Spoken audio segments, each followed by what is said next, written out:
This is DLN Sastry.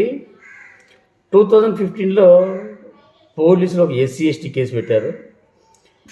ఏం పెట్టారంటే వాళ్ళ పోలీస్ డిపార్ట్మెంట్కు అవమానం జరిగింది, పోలీసు యూనిఫామ్కు అవమానం జరిగింది, తన కులానికి అవమానం జరిగింది, విధులకు ఆటంకం కలిగించారని చెప్పి కేసు పెట్టినారు. అబ్స్కాన్ ఛార్జ్ షీట్ వేసి మౌనంగా ఉన్నారు. ఘనత వహించిన కోర్టు కూడా అయ్యా మీరు ప్రభుత్వ ఉద్యోగులు, పైగా విశిష్టమైన పోలీసులు, మీకు ఇంత అవమానం జరిగినప్పుడు ఒక వ్యక్తిని పట్టుకోలేకపోయినారేమయ్యా అని చెప్పి కూడా ఘనత వహించిన న్యాయ వ్యవస్థ, అతి విశిష్టమైన న్యాయ వ్యవస్థ కూడా ఏం మాట్లాడలేదు దాని గురించి. ఇదే క్రమంలో ఏం జరిగింది, నేను ఎక్కడికి పారిపోలేదు, అప్స్కాండ్ కాలేదు, నా స్వగ్రామంలో ఉన్నాను, రోజు కోర్టుకు అటెండ్ అవుతున్నానని చెప్పి మ్యాజిస్ట్రేట్కి చెప్తే ఆ ఘనత వహించిన మ్యాజిస్ట్రేట్ బెంచ్ దిగి చాలా ఛాంబర్లోకి వెళ్ళిపోయి బెంచ్లోకి రాలేదు మాట్లాడదామంటే. సరే, ఈ క్రమంలో చట్ట ప్రకారం జరగాల్సినవి జరిగినాయి, అయిపోయింది. నేను అందరికీ కంప్లైంట్ చేశాను. ఆ magistrate registrar judicial, high court registrar judicial Alapati Giridhar గారి శ్రీమతి శేషమ్మ, వెంకట శేషమ్మ అని చెప్పి, సరే తన భార్య మీద కంప్లైంట్ ఎందుకు, విత్డ్రా చేసుకో అని మాట్లాడారు. హైకోర్టు అథారిటీస్ అయితే చెప్పారు, క్రాష్కి వేసుకోమన్నారు, క్రాష్కి వేసుకున్నారు. ఈ క్రాష్కి పోయిన తర్వాత మరి పోలీస్ అన్న అహం, ఒక ఈగో, ఒక మా డిపార్ట్మెంట్ అన్నటువంటి ఫీలింగ్ ఉన్న పోలీసులు క్రాష్కి అటెండ్ కావాలి. రెస్పాండెంట్ 2 నా మీద కేసు పెట్టినటువంటి కానిస్టేబుల్ అటెండ్ కాలేదు కోర్టుకు. మొదట ఏమన్నారు, పబ్లిక్ ప్రాసిక్యూటర్ మేమే కౌంటర్ వేస్తాము, మేమే ఆర్గ్యూ చేస్తామన్నారు. తర్వాత వాట్ ఈస్ ద ఫ్యాక్ట్ తెలిసిన తర్వాత వాళ్ళు తప్పుకున్నారు. గౌరవ జస్టిస్ అడిగిందేమంటే అతను ఉన్నాడా లేడా, కరోనాలో పోయాడా, తెలంగాణకు ట్రాన్స్ఫర్ అయ్యాడా, అసలు ఈ భూభాగం మీద ఉన్నాడా లేదా అని చెప్పి అడిగితే గౌరవ జస్టిస్కి చెప్పింది ఏమంటే, మీరు ఈ విధంగా కాలయాపన చేస్తే కాలయాపన అవుతూ వస్తుంది, మీరు డీజీపీని అడగండి, ఎస్పీని అడగండి, ఉన్నాడా లేదా చెప్తారని చెప్తే, సరే మీ కౌన్సిల్ నోటీస్ ఇవ్వమని చెప్పారు. కౌన్సిల్ నోటీస్ ఇచ్చారు. కౌన్సిల్ నోటీసు సర్వ్ అయింది. ఒక నోటీసు రిజెక్ట్ చేశారు, ఇంకొక నోటీసు తీసుకున్నారు. మరి పోలీస్ డిపార్ట్మెంట్కు అవమానం జరిగి, తన కులానికి అవమానం జరిగి, డిపార్ట్మెంట్కు యూనిఫామ్కు అవమానం జరిగి, విధులకు ఆటంకం కలిగింది అని చెప్పినట్టు అతి విశిష్టమైన మహోన్నతమైన పోలీసులు కోర్టుకు ఎందుకు అటెండ్ కాలేదు? ఎక్కడైతే డిపార్ట్మెంట్కు అవమానం జరిగింది, యూనిఫామ్కు అవమానం జరిగింది, కులానికి అవమానం జరిగింది అని చెప్పి బాధపడిన వ్యక్తులు కోర్టుకు అటెండ్ కావాలి కదా. కోర్టుకు అటెండ్ అయ్యి వాళ్ళ డిపార్ట్మెంట్కి జరిగిన అవమానము, యూనిఫామ్కి జరిగిన అవమానము, కులానికి జరిగిన అవమానాన్ని కూడా స్పష్టంగా మాట్లాడారు. మరి కోర్టుకు అటెండ్ కాకుండా పోతే ఏమనుకోవాలి? మరి ప్రభుత్వ ఉన్నతాధికారులు ఏం చేస్తున్నట్టు? ప్రభుత్వ పోలీసు అధికారులు మన డిపార్ట్మెంట్కి అవమానం జరిగిందని కేసు పెట్టి నువ్వు ఎందుకు కోర్టుకు అటెండ్ కాలేదని చెప్పి అడగాల్సిన బాధ్యత లేదా? అడగరా? సో వ్యవస్థలు ఏం జరుగుతుందంటే, మేము ప్రభుత్వ ఉద్యోగులము, మేము మ్యాజిస్ట్రేట్లము, మేము జస్టిస్లము, మేము ఏం చేసినా మమ్మల్ని ఎవరు అడగకూడదు అనే స్టేజ్కి వచ్చేసినారు. మరి సమాజము బానిస సమాజం కాదు కదా. ముఖ్యంగా ఈ ద్వాదశి లక్ష్మీనాథ శాస్త్రి అనే వ్యక్తి వలసదారుడు కాదు, శరణార్థుడు కాదు, భారత పౌరుడు. మరి నాకు అదే హక్కు ఉంటుంది కదా. మీకు విశిష్టమైన హక్కు ప్రభుత్వ ఉద్యోగులు అయినప్పుడు భారత ప్రభుత్వంలో ఉన్నటువంటి హక్కులు నాకు హక్కులు ఉంటాయి కదా. మరి వ్యవస్థలో ఏమి జరుగుతుంది? గౌరవ 6 మంది పోలీసులు చాలా స్పష్టంగా అడుగుతున్నా, మీ తల్లి మిమ్మల్ని కనేటప్పుడు పురిటి నొప్పులు పడి ఉంటుంది.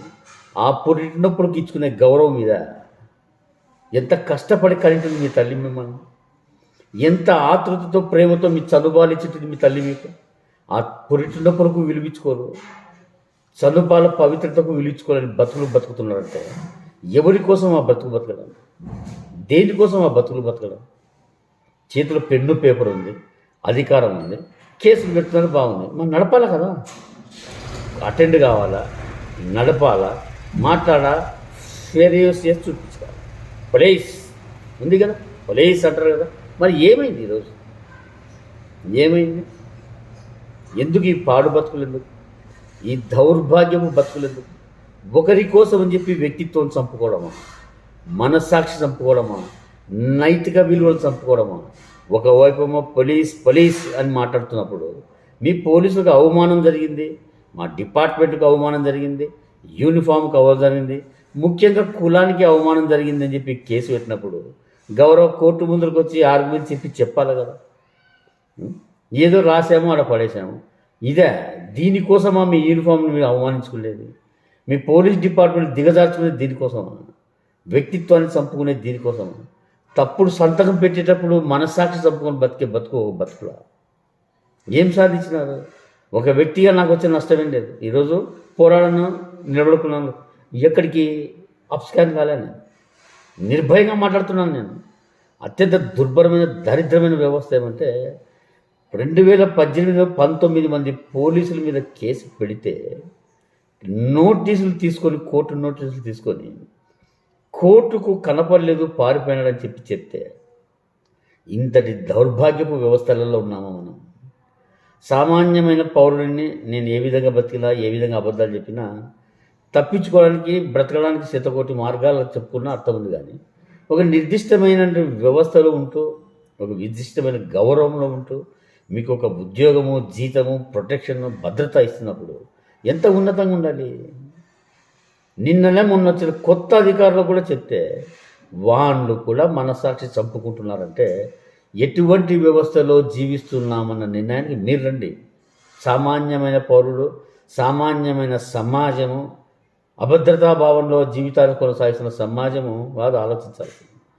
అతి విశిష్టమైన స్థానంలో ఉంటూ మనమేమి, మన ప్రవర్తనేమి, మనం మాట తీరేమి, మనం రాసి సంతకం పెట్టేటప్పుడు ఏమి చేస్తున్నాము, మన వ్యక్తిత్వాన్ని చంపుకోవాలన్నా, మనస్సాక్షిని చంపుకోవాలన్నా, ఆత్మాభిమానాన్ని చంపుకోవాల్సిన అవసరం మనకేమొచ్చింది అన్న బాధ్యత మీకుండాలి. ఇటువంటి దౌర్భాగ్య స్థితిలో మీరు బ్రతుకుతూ సమాజానికే మీరు మార్గదర్శకాలు చెప్పేది, మీరా మా యొక్క క్యారెక్టర్ను అసాసినేట్ చేసి, మీరా మా యొక్క క్యారెక్టర్ను డిసైడ్ చేసేది, నిర్ణయించేది. ఎవరు ఎటువంటి దౌర్భాగ్యపు జీవితాలు గడుపుతున్నారో ఒకసారి ఆలోచించుకోండి. అధికారం ఉంది, విశిష్టమైన అధికారం, ప్లేస్ వాస్తవం. కానీ ఏం సాధిస్తున్నారు? ఏం కోల్పోతున్నారు? మిమ్మల్ని ఎవరు ప్రశ్నించారు, మాట్లాడారని ఏం చెప్పుకుంటారు? చెప్పుకోండి. మీ డిపార్ట్మెంట్కి ఏం సమాధానం చెప్పుకుంటారు? మీ మనసాక్షికి ఏం చెప్పుకుంటారు? మీ తల్లిదండ్రులకు ఏం చెప్పుకుంటారు? మీతో జీవనం సాగిస్తూ ఉన్నతంగా బ్రతుకుతున్నారు మా భర్తలు, విశిష్టమైన ఉద్యోగంలో ఉన్నారు మా భర్తలని మీ భార్యలో భ్రమపడుతుంటారు. వాళ్ళకేం చెప్పుకుంటారు? మీ కన్న పిల్లలకి ఏం చెప్పుకుంటారు? మీ పిల్లలకు, మీ వారసులకు ఏం చెప్పుకుంటారు? ఎందుకు? ఎవరి కోసమో మనసాక్షి చంపుకునే బ్రతుకులా ఏమి సాధిద్దామనుకున్నారు? అధికారం చేతులు ఉంది, పెన్ను పేపర్ ఉంది, ఏదో కేసులు పెడతాము, అది పెద్ద ఫ్యాషన్ అయింది మీకు. అది మహోన్నతమైన విద్య అనుకుంటున్నారు. కానీ దాని చాటున ఎన్ని ఘర్షణలు పడుతున్నారు మీరు.